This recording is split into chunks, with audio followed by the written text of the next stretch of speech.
Hey, welcome to And That's the MinoriTEA. I'm Auntie Kerel. And I'm Auntie Dawon.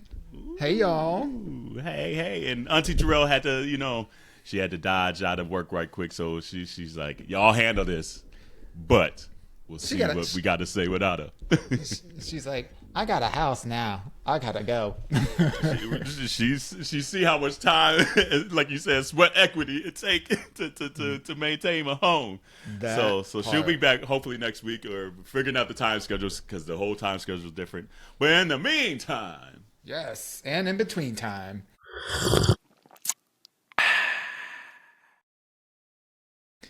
we are here to talk about episode 5. And can I just say, this episode feels like the competition really began. I agree with that statement. It's the best episode of the season so far. So far, yeah. 1,000%.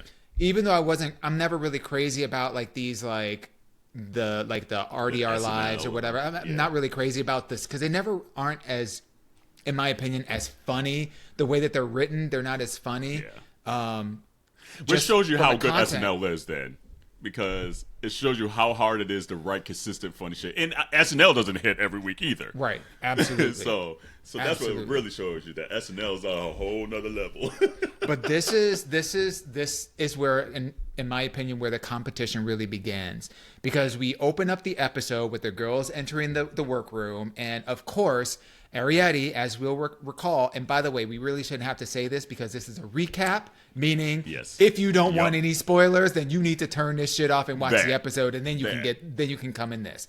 That part. But for the sake of saying it, spoilers ahead. But Ariete, I can never say her name. Is it Ariete or Ariete? I think it's Ariete. Ariete. So she looks like an avatar. She does. She comes in with her hair done up in devil's horns because she then got her ass kicked and now she's supposedly ready to kick ass this episode. And she came in because Anya read it like at the end of the episode or like where they're still in drag or whatever. Because Anya in her confessional said they are not a well-rounded queen, which is what we said last week. Is like, absolutely. You might be pretty. You can't just be a look queen. And that's why Anya is winning some of the shit and doing well, because she might not be the prettiest, she might not but she's a very well-rounded queen, which does well for competition of this show. And what I will say, 100% agree with you on that. And Rue always talks about charisma, uniqueness, nerve, and talent. You don't hear no fashion in there. Now, fashion comes along with it, but if you don't have those those are the things they are really judging you on. And 100%. So I think, we see some foreshadowing in some of the previous episodes of how many of these, and especially these newer drag queens, dolls, princesses, whatever you want to call TikTok queens. Look, I love a good fashion moment. But if you are dead behind the eyes, and that's all you're serving so far. And this is season 17. So it ain't like you don't have years and years of source material to understand what it takes to be successful in a challenge like this. There's 9,000 other country shows. It's like, girl, come on now. That part. We don't see. The thing is, like, I was about to have a Dawon moment. and you're not as pretty as some of the look queens that's been on there. Let's be all the way real. You pretty, but baby, if you coming after the Naomi Smalls, the Plastiques, come on now. I do have to say, I really appreciate Ariete's drag aesthetic. Yeah, 1,000%. Out of 1,000%. All the people that lean into kind of like the fantasy drag where they're wearing like the elf ears, and all that kind of stuff or whatever, I feel like her aesthetic is so realized. Yeah, and hers is mature. More of a fashion take of that.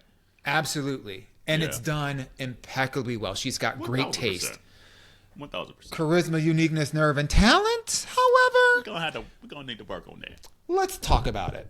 So there's no mini challenge this week. Why? Because this week their maxi challenge is RDR Live, which is their takeoff of Saturday Night Live. So the queens have to vie for roles. They read the scripts and they have to vie for roles, and you see them, going after and identifying the roles that they really want. And there's, of course, like a host of the week. There's a music guest of the week, and then there are a couple of skits that are acted out by the spot. We're gonna try to get her songs on these damn shows, baby. Of course, you knew she was gonna be the musical guest. Oh, we're gonna talk about it. We're gonna talk about it. So let's start with the cold open. Would you want, like, if you were in this situation, what would you want to do? Who would you want to be? Would you rather do a host, or would you rather be a side character? I would rather be a host. Same here. The reason for that is, assuming that you make it through this challenge, there will be other challenges where you'll be lumped in as a group. And exactly. I think Anya was really smart with last week and this week, because I agree. Last week she was in a group challenge, but she did her challenge as a solo artist without anybody in the background. So it's a risk, but she's got charisma, reward, uniqueness, nerve, and talent. Nerve is in her is her last name. So, and it do take nerve. So she so when you do it by yourself, you only have yourself to blame, or you stand out by yourself. 100%. And she did the exact same thing this week with a little bit of extra pressure because she took on 2 roles. So I would prefer, if I were competing, I would prefer to do it by myself and let me sink or swim by myself, because 1,000%. I think even if you fall, you still get the congratulations of, especially if you put your all into it. Yeah. You get the congratulations of, you swung big and you missed. So that goes for something. Yep. What about you? What would you do? I would, especially the way this is set up, I would want to host. And I don't know if that's just because, like, this is what we do on the podcast each week, so, like, I'm comfortable in that regard. I feel like I can make it my own better than having to partner with someone else, especially when it's a live situation. You ain't getting multiple takes. So it's a one take and you're done. And so I got to rely on this person that, I don't like your interpretation of this character. I can't feed off of that. No, let me do it on my own then. And especially this host, at least she was able to do the hosting and a team one. Right. So you still get the practice of working with the team for later on in this competition. But I can really show you how I can shine by myself and control that narrative, like you said, to sink or swim. And for someone like an Anya, where you could tell she's comfortable in that, it was a brilliant choice. And it's just interesting to me, all the queens, like I think it was Corey King's like, didn't you see last season and this and that? Like, don't y'all host like the clubs every weekend? You could tell that they don't. Not. They don't. So, that's why. Exactly. And low-key, I find it kind of interesting that production chose Corey King, who has been in the bottom the last couple of weeks, to make a comment on what somebody should and shouldn't be doing in terms of trying to stand out in a positive way. Like, a whole word. And I was surprised she was safe this year. We'll get to that, but we'll get to that. We'll get to that. Okay. So in true RDR/SNL fashion, there's the cold open, and this was the Neanderthal City Council skit. This is starring Anya as the judge of City Council. Then we have the Neanderthals, which are Ariete and Corey. And then we have the Homo sapien, which is Lana Jarre. So what were your thoughts of this cold open as a introduction to this episode? It was fine. Like, and that's not for Anya's sake. Anya's facial expressions, she didn't have a lot of like speaking parts and things like that. She had to kind of like react to what the others were doing, and she ate that up. Ariete doesn't know, like, she went 0 to 100. She doesn't live in the gray, clearly. Her feelings were hurt. She thought she should have won by now, blah, blah, blah, bitch. No. And so now I'm going to take this huge swing, and there was no nuance, and you didn't have a reason for this character. Mm-hmm. Like, these are characters you're taking on. So you got to find what's the reasoning, and especially they were supposed to be more Karen-esque characters, and all you did was, no, you missed the mark. You missed the whole purpose of this fucking character. And so it was annoying, quite frankly. And then Corey didn't do nothing either. Lana was fine. Like, she knew the role, at least, kind of like the bimbo sapien or whatever. So it was fine. But, like, I felt like Anya didn't have anything to really work off, and she's still shown with this group. So it was that for me. First of all, like, make no mistake, I am an Anya stan. Yes. Because obviously she's from Cleveland, I'm from Cleveland, so there's already that. But the level of command that she had and the acting part of it, she had so much nuance to the way that she conducted the court, the city council or the Neanderthal city council court, and the way that she presented the words, and she gave there was just so much great nuance into her performance, and it was as evident because the other girls in the skit were just one note. And it's not to say that all these other girls have to have, acting experience, but like when you see actors all the time, you see content creators all the time, and they are drag queens. They're a character. So the fact that they're not leaning into that in order to me says that they're really struggling to try to make them. What I see is that they're trying to make themselves stand out by any means necessary, and are not paying attention to what the challenge really is. Right. It shows me that they come on. You could tell every season the ones that come onto the show thinking that they could just rest on their laurels and things like that, and just to come on and blow up, think they're gonna blow up. Yeah. And then they get on the show and realize, oh shit, I actually got to work hard and figure this shit out. Yeah. And that's what these, like, each week's these RDRs and the Rusicals and the Snatch Game is showing Ru. Who's actually going to come here and actually still put the work in to be like, oh shit, this is hard. Let me just, like, thinking they could coast through it.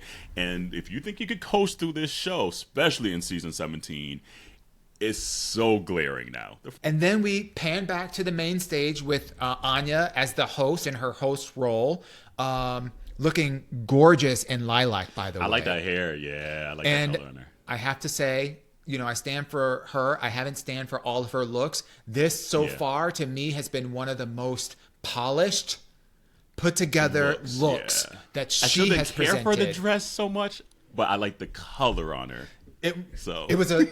It was a whole... and it was better than some of the others. You're right. That part. How was your impression of her as a host? Because this is now we're seeing her in a different kind of... Well, the host was fine. Yeah. Because, like, she's able to show her personality and things like that. And she kept the show moving, and that's what a host is supposed to do. So she nailed it on that. And, again, she was able to control what she needed to control. So yeah. Absolutely. She was doing great to me. I 100% agree. So she does her open, and then we have our... podcast. And so this is kind of like a Shreddy riff Balls off of play. Yeah. What was the original? The original. It was Shreddy Balls back in like 90s. It was from SNL. But was that the name of the podcast, or was that the name of just what they were talking about? But it was like a Delicious Dish. It was Delicious Dish. That's right. Delicious Dish. Yes. So this was their version of that. My sweaty balls and my beaver. How's your beaver? Can I see your beaver? Oh, my beaver's clean shaven. And so here we see Hermona and we see Sam Starr as the lesbian hosts, and they have a guest who is Connie Lingus, who is played by Jules, which was a cute little name or whatever. And Hermona they were having ate beaver talk. Hermona ate. I was shocked by Hermona. She was the one this episode shocked me. Yeah. I didn't think she was going to be that good. Because she kind of rubs me the wrong way, quite honestly. She kind of rubs everybody the wrong way. But she also has admitted that she is autistic. And so social situations are a little too nuanced for her, and she struggles in those. Yeah. So I understand that. Sure. But it was actually great seeing her perform well. Because last week when she was performing and you saw like the making of compared to what the final edit was, it could have gone either way. But this week she did a really good job. Very good. She was the best out of the three in that skit for sure. Yeah. Sam Starr, like the voice, So quite frankly, actually, Hermona didn't have that much to work off of because Jules was fine too with the Australian accent or whatever she was trying to do, and Sam was over there trying to be a butch lesbian where the aesthetics don't even give that. So it's just like that was missing. So for Hermona to eat that much based on who she had to be partnered with, even more kudos, quite frankly, because she knew that she cadence was correct, the jokes were hitting correct. She nailed it. She nailed it. Her pacing was phenomenal. It was really, really good. So it was cool to see her kind of carry for once, and I was glad to see that she had a really good performance. And that had to feel good for her, just confidence-wise, considering that she was in the bottom. And her makeup actually looked good in that one, too, now I'm thinking about it. Her makeup and the hair look good. Absolutely. Because I can't say that all the other times. actually, no, I take that back. It's her confessional. It's her confessional hair, yeah. Her painting is actually pretty decent on the runways. Yeah, she does a good job. But who came after the podcast, Dawon? So we go back after the podcast. We go back to the host, and Anya introduces the musical guest for the week. And lo and behold, drum roll, please. You're going to be shocked by who the guest is. Musical guest is Madam Miss Rupaul. What did we think about her reggaeton-inspired "Devil Made Me Do It" song? Baby. Is this a hot tea or a cold tea? I wrote down, "Devil made you do that dance, Ru." Okay. I don't think it was a devil. Baby. I don't think it was a devil. It might have been arthritis. It was something, because this episode was sponsored by the Leave. Because I was like, oh my God, Mama Ru gonna get her a dance moment and a song in these episodes, and I would too, low key. My damn name on this show, I'm gonna do what the fuck I want to do too. But it'd be funny though. I didn't really, honestly, like, there are a lot of her songs that are super campy and super fun. This was one of those songs that I was just like, I'm not in it. I won't listen to it. I would never listen to it again. The thing that kind of irks me, and it came to light when I was watching it, taking notes for the podcast. Every time that Ru does a performance on the show, she has 4 backup dancers. And she's always 2 feet taller than them, because she's already 7'85" out of heels. Girl. Yeah. So what I don't understand is, why doesn't she have more backup dancers? Because if she had like the Beyoncés, she has a tribe of people, not just 4. Even if she had 8, just the optics of that depth of people would make it look less of a scarecrow. In a field of corn, which is what she's really giving, because she's towering over all of these dancers that are moving and shaking, and she's just out there with her arms stretched out like a scarecrow. Like, I also wrote down, the dancer with the mustache could get it. Now she be having some good looking ass dancers. I'll tell you that. That part, I was like, okay, mustache man, whoever you is, hi. So after we endure the musical guest of RuPaul, RuPaul's instant classic, "The Devil Made Me Do It,"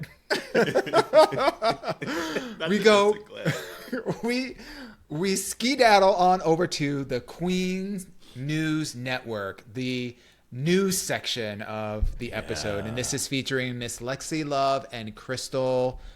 I forget what Crystal's last name is. I wanted to say Waters. Envy. She wishes. Yeah, Crystal Envy. And then we have a special segment with Susie Toot, who is the babysitter of RuPaul. What are your reactions to this segment? Last week, I'm becoming a Susie Toot fan. And this confirmed it. Susie Toot is showing up and showing out. And she's listening. The makeup's getting better. Susie 8. Lexi was all right. Crystal was all right. But Susie was a star. Susie ate that shit up. Her method acting. Yeah. Pouring herself into this Jersey Shore-esque woman who was the originator of a lot of the RuPaul sayings and whatnot. I just thought that was super clever. And those jokes hit the best too. They absolutely did. I think the one thing... I don't know if it was her delivery that made it eat, or it was the actual writing. It was both. But it was both in that particular segment. It was the best out of the whole RDR. Absolutely. She had the most jokes that actually landed.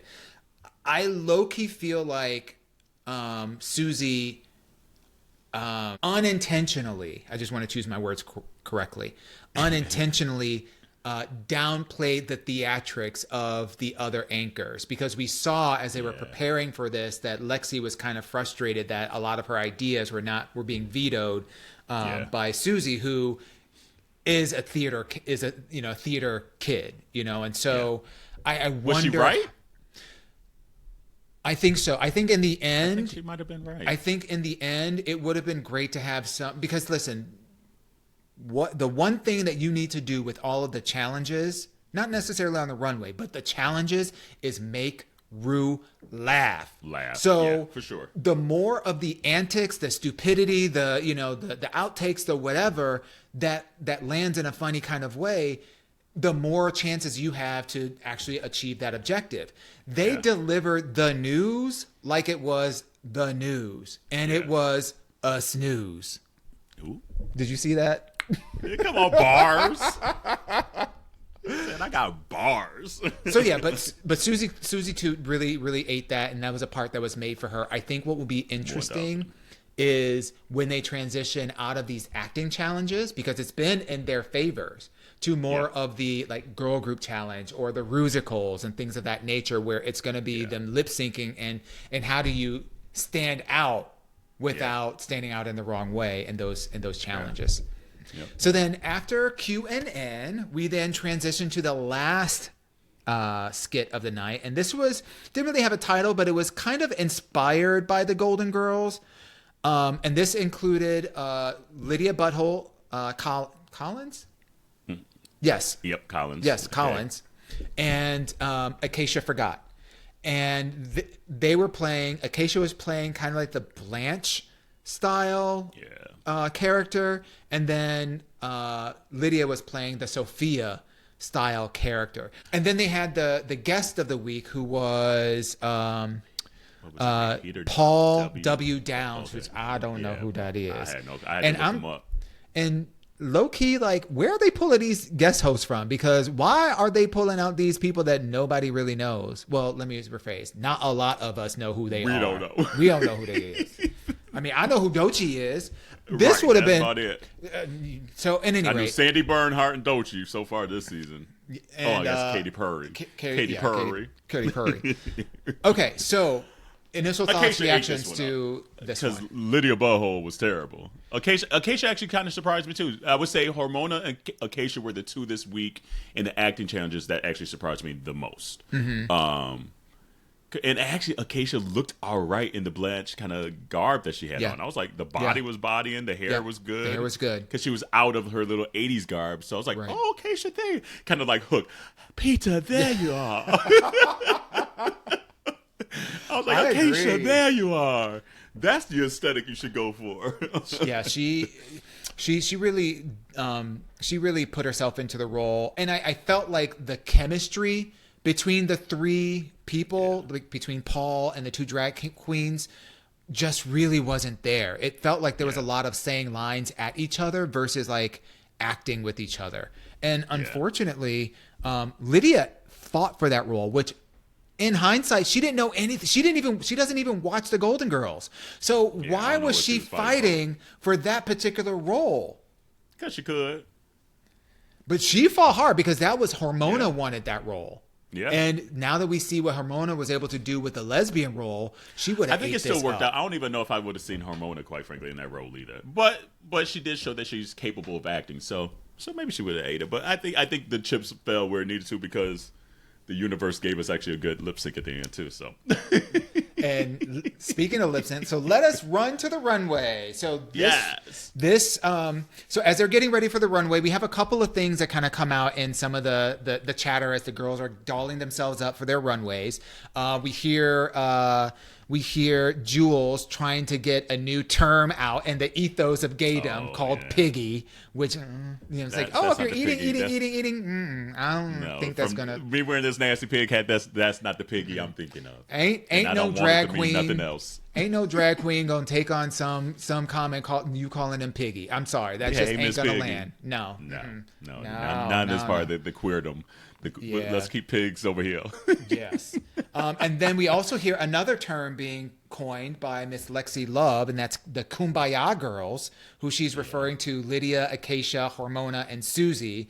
And she basically she started adding more people. I felt like she started adding the whole cast. I was like, is that everybody? Well, damn. And her description of the Kumbaya girls are the girls that don't know how to banter. They don't really know how to throw shade. They're not really that witty. They get offended very easily. Yeah. Which we'll see who is truly the Kumbaya by the time we get to the Untucked. Yeah.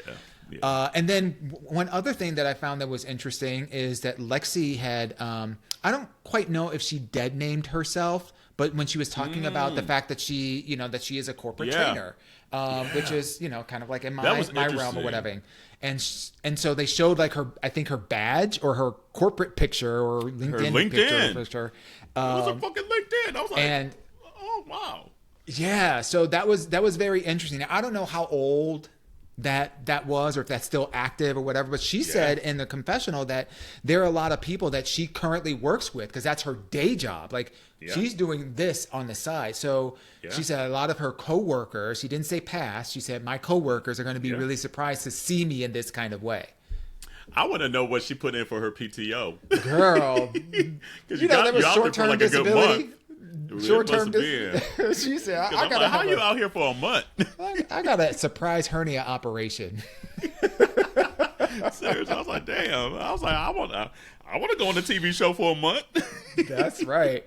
Okay, so after that, the girls get ready for the runway, and this episode, the category is called Tickled Pink. First, we have Anya, who has a sneaker inspired or made from outfit. What were your thoughts around that? It was fine. It was interesting that Rue really liked the outfit and the judges really praised her for her outfit because the outfit was fine, but I felt like her padding and her like her chest plate was really kind of like apparent, and then the padding around the waist was a little crunchy. And they were like, "Oh, that's the best your body look." Really? Oh, okay. Take it. I must be seeing something different then. I feel like Rue, when Rue likes somebody, she overlooks the mishaps. You ain't tearing that girl down if you want to be on the show. So I guess Rue said, "I really like the way you look," and everybody else said, "I do." Yeah, I want a paycheck, so yes, I do. You look great. You should be in the top, baby. All right, next to the stage is Corey, who comes out in a Barbie-inspired cocktail dress. I said it again. Corey just doesn't know who Corey is as a drag queen. Doesn't know who he is, or she is, or they are. I feel like she's a mockery. Like I feel like she's doing drag right now just to do drag, and not to have a point of view. And that's what I think when Lexi was just talking about, like, the struggle. Some of y'all hoes ain't been through no struggle. Corey's one of those. Yeah. That, like, she's doing you got into drag because you thought it was cute. You thought it was fun. My friends are doing it, so I want to do it too. You need a point of view to do drag. That's where it came from. That's where it stems from. And that's what it's always going to be. Drag ain't for you just to do it. Oh, I just want to do it to do it. No, then get out. Because you're not going to succeed the way you want to succeed, and then you're not going to push drag forward either. Yeah. You just taking up space. I feel like Corey is like a bad carbon copy of Plain Jane because they have a lot of very similar mannerisms in the way that they speak and act, and their body style is very similar. Well, because they get the padding from the same girl. I've done my research. I was like, I know where you get them pads from now. Right, which is great. Yeah. But all she's showing are these like bodysuits and like cocktail dresses. That's it. Yeah. And it's old. It's not getting old. It's old. Like it's been played. It's old. Like season 17. Like if we've seen that so many times. So if you're going to do that, what is your point of view? And nothing in this cocktail dress, nothing in that hair. That was RuPaul's hair in 1997. Like, nothing is saying, this is my point of view, and I'm pushing it forward. It's referential. That's it. It's all referential, and it's not coming from original point of view, which is just frustrating because you are actually preventing another queen who does have a point of view and who could push the boundaries from having this space. I hope that it changes over the next couple of episodes because I feel like what's going to end up happening is that she's going to skirt all the way through until she gets eliminated, and then she won't be able to actually reap the benefits of being on RuPaul's Drag Race because nobody's really going to be checking for her like that because you didn't serve anything. So, Corey, if you listening, we love you, girl. Come on the podcast. But you can come on. She's going to be like, fuck y'all hoes. We'll be all right. Moving on, Arietti, to somebody who has a point of view. That vinyl pink look. Yeah, that was a good one. That was spectacular. And again, but that's not her issue. Like, I expect her at this point to come up with some garments and some painted face and some hair and all that. She looks great. Yeah. But she's another one that's just like, what are you outside of that? What is your point of view outside of that? You can't just be the look queen because, again, there's always going to be someone that outdoes it better than you. Doesn't mean you're not great at the looks, but you got to have something else with it too. You got to have something, a point of view to back it up. And so she's going to be a queen that give her a year or two outside of this, from this experience, bring her back in All Stars, and we're going to be like, okay, Ariete is about to win this. Yeah. I think the other thing that I kind of appreciated, and I was very curious to see what she was going to do, was with her face paint. Because last week, Michelle gave her that critique about getting rid of the white so that she could just experiment. And she came out and said, no, bitch, this is what I'm serving. Which I kind of, like, it's good. Like, Arietta's makeup is great. It's phenomenal. And so I get Michelle saying, okay, switch it up. But here's the thing. Michelle don't say that to the pretty girls. You don't tell the pretty girl to look unique or do something different. So that's why I kind of trouble when Michelle says that sometimes. I'm so glad that you brought that up because I was literally thinking the same thing. The problem that I have with Michelle as a judge is that if it's not something that she's used to, she's not with it. And in my humble opinion, you are not a gatekeeper of drag. You may have been in the game, but you are not a gatekeeper. And she's had issues with queens that have a signature look and have challenged them to go outside of their signature look. Every single queen that comes with their own unique kind of signature, she wants them to paint like, like how they paint her. Right. And I'm sorry, but that is not a fair critique to these queens. I agree with that statement. And she needs to stop with that. So just like we need to retire the whole Marie Antoinette thing, Michelle, you need to retire this, harping on people's, expression of their drag and judge especially them if they do it well. Are. I get it if it's like terrible. But if they're doing it well, that's uniquely them. Yes, there might be sketches where you need to try something different. I get that. But like, if this is them, their point of view of what they're trying to bring to drag. Especially if the execution is well, which Ariette's she did the same thing with Marsha. I'm glad for people that actually push the envelope, like Ariete and those. So keep doing that, and I hope we get to see more of her. Next is Lana Geray in that little Bo Peep, pink little Bo Peep outfit. Cute. It was kind of cute. Yeah, it was actually, cute. It didn't really stand out though. No. Compared to how she was talking about it in the Untucked. It was cute. It was cute. But it was cute. Yeah. It was safe cute. Very that. If she would have did something that had, I feel like there is a fine line between drag that is referential and drag that is costumey. And that Bo Peep look was more of a costume than it didn't have, in my opinion, a drag point of view about it. Yeah, I can see that. So, next is Harmona, who came out in the bubblegum gown. It was the same aesthetic that she's done all season, so I was like, okay. Yeah, your face is painted well, but you need to do something more than like a little trumpet skirt or a trumpet gown, whatever they call it. You did that in your orange gown. I'm assuming you're probably going to do it again somewhere in this season. Safe. I'm hoping that this is the last time that we see a competition gown as a runway look. I want to see more than just that. To be honest, but it was safe. So and you did well. And your acting challenge, so it was fine. Next is Sam Starr in the Vegas Showgirl, all in pink. It was one of those times where you need to take one thing off before you go on stage. That part. She take one thing off. She even said in her confessional, she's like, I couldn't decide what color pink, so I'm just going to wear all the pinks. I said, like, that's where you went wrong. That's where you went wrong. It on the surface, it was pretty, but your eye didn't really know where to look. Right. So it's like, okay, you want the plume of the feather, you want the boas, you want the chains, you want the skirt. Girl, sit down. It was too much. It was a bit too much, and that was surprising of a look for Sam Star, because usually her looks are so well put together, including the one that she made last week. Yeah. Next is Jewel Sparkles and that My Fair Lady meets 1970s bell bottoms moment. And was that the one that had to cut up by the hips? Yes. Yeah, I liked it. I liked that one actually. I thought that was a really creative take off. Like this again is the difference between drag that is referential versus drag that is a costume.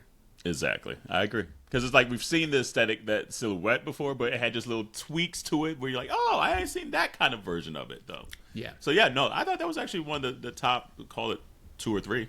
Yeah, I agree. Next is Crystal Envy with the silicone gum dress. So it's like dripping gum. It almost looked like a figure skater dress. Yes. But in pink. Yes. This was an interesting choice from what we've seen of Crystal in terms of her drag choices. This was interesting. Her makeup is very pretty. Her makeup is Hands Crystal Envy down. be painting. Yeah. Be painting. Yeah. But the outfit, it was fine. It was fine. Like it was, I can't even call it safe because it was a little different in the texture of it and things like that.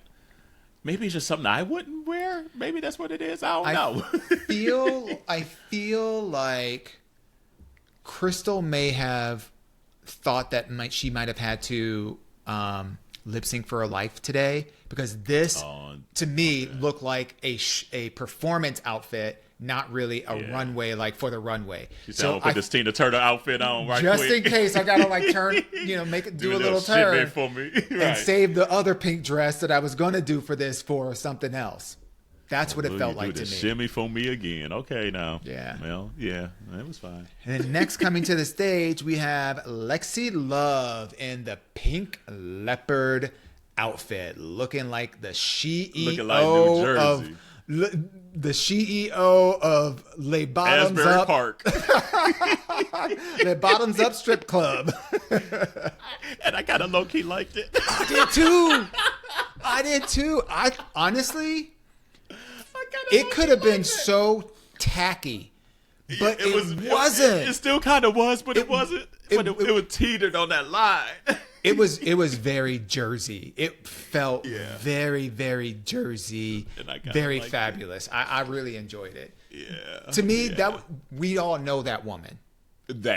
Or at least know of that woman. She's the woman that seen her. She probably got a car that's painted in the same kind of pink leopard, and and got a pink dog spray painted pink. Yeah, man. Yep. Yeah, no, I kind of liked it. So Lexi for me ate. She ate that outfit. Then next we have Susie Toot coming out the clown outfit. Loved it. And this is again where it could go very costumey. Yes. And it was right there at costume. Yes. But it was just enough drag, and the makeup ate. And she sold it. Because performance and presentation matters. It's not just about walking out looking like. So she came out like with the bubblegum balloons in her hands and kind of like teetering back and forth. She really sold the fantasy. Oh, that made me think. I did like Crystal Envy when she popped the balloon. I thought that was kind of cute with the pretending it was a bubblegum. That was cute. But okay. But no, Susie was my favorite of the week. Okay. And then last two, we've got Lydia Butthole Collins in the penis and balls outfit. You know, I love like a little random moment like this. I mean, it's maybe I thought of you exactly when for me. I thought of you when I saw her come out, and I saw that there was a white feather at the top of it. Yeah, I was just like, I like it. Kerel don't love this. It was funny. It was funny. I was like, I don't know if I want a penis that pink, but it's funny to look at. I mean, I wouldn't say no. But no, I thought it was funny. I thought it was funny. It was something we hadn't seen honestly on the show before, so I liked that. It was executed well, and it was a point of view at least too. So I like the little hint of humor, and she just gets it in that regard. So. And we got to see something that's a little bit more on the campy side from her, because we have been seeing 1000 bits and pieces, but I felt like this was probably one of the things, and she made it, by the way. She made that outfit, which, kudos to her for doing that. Last but not least, we have Acacia Forgot, and she was kind of like the Gem hologram CEO, 80s. God. No, don't do that to Gem. Gem and the holograms ate in the 80s. This did not. This did not eat. That the shoulders were too crooked. You know who she looked like, and I love this queen, but her aesthetic sometimes is just not good. It looked like Nina West. It looked like something Nina West would have came down the runway wearing. I can see that. Yeah. I feel like Acacia really wants to live in the 1980s fantasy. Where, it's like country meets, cool cigarettes and and Trans Ams and girls of MTV, Spring Break, just. But girl, you was born in 2003. But that's the thing.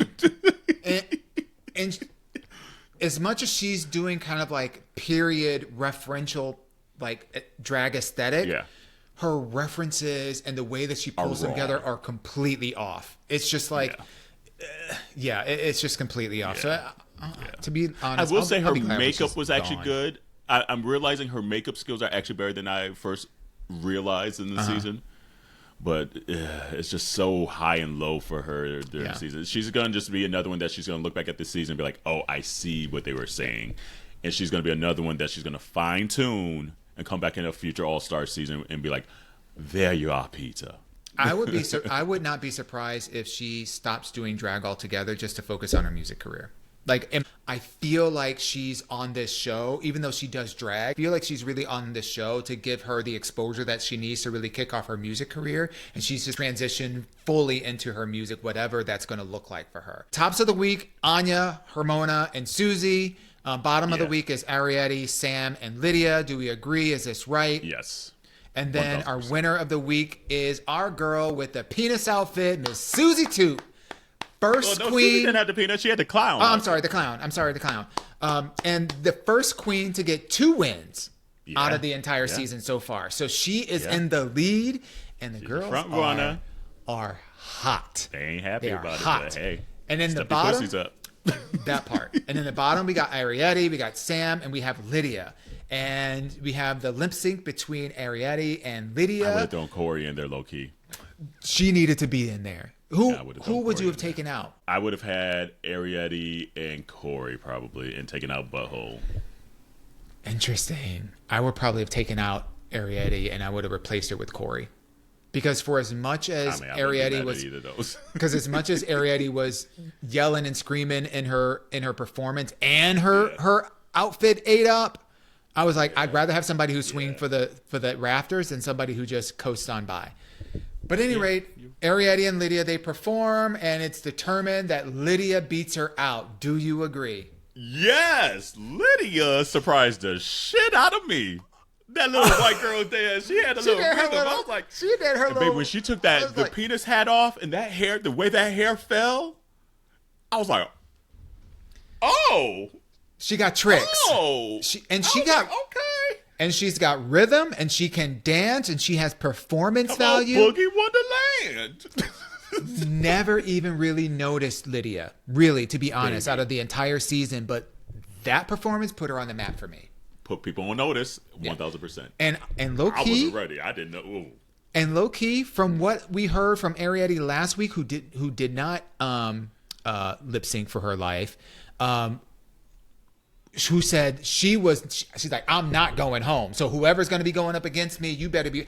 I was ready to see what she was going to deliver. And let me just tell you, RuPaul delivered more in her performance. Say I'm wrong. The devil made her do it too.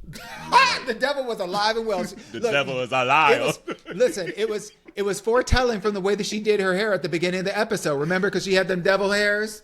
Baby, the devil is a lie. So, Ariete, I hope that performance was just the result of you just being defeated, because if that's all you have to give, baby, you got to go. I'm sorry. I don't care. Go home. I'm so mad that she stayed. Sorry, we jumping to the end. It's okay. We can that jump there. pissed me off. Me off. She got it. So she's eliminated. She has the chance to redeem herself, and she goes over to the levers and she pulls lever number 1, and surprise, surprise, the 2 levers that were the ones is 1 and 17.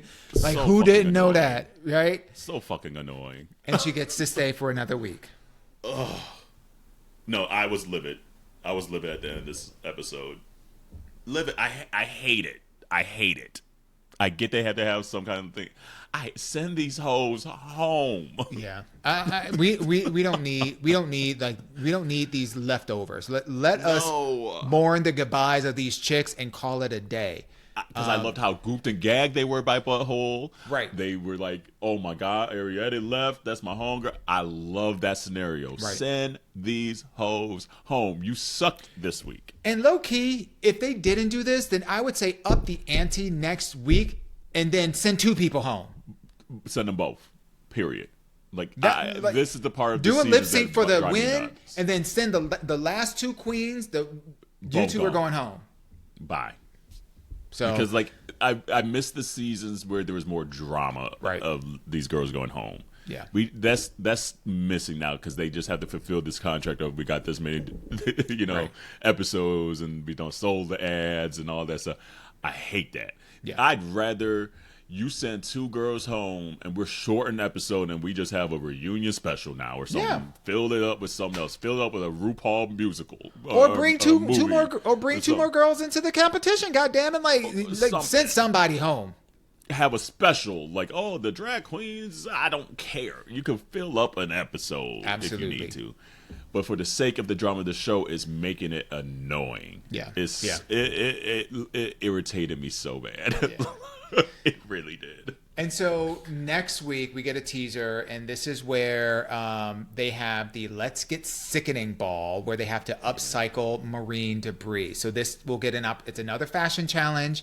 They're making outfits, so we will be able to see who rises to the occasion this week when everybody's on the same footing as it relates to materials and opportunity to present their craft. So, community, do you agree with our assessment? If not, sound off in the comments. Let us know. And if there's something more that you want to hear, if you want us to dive more into, let's say the backstories or the untucks and things of that nature, just let us know. But thanks for rocking with us, and we will definitely see you and the girls, and apparently all of the girls, because they didn't all go home this week. Next week. Send them hoes home. Wash your hands, you lazy ass. Bye. Bye, everybody.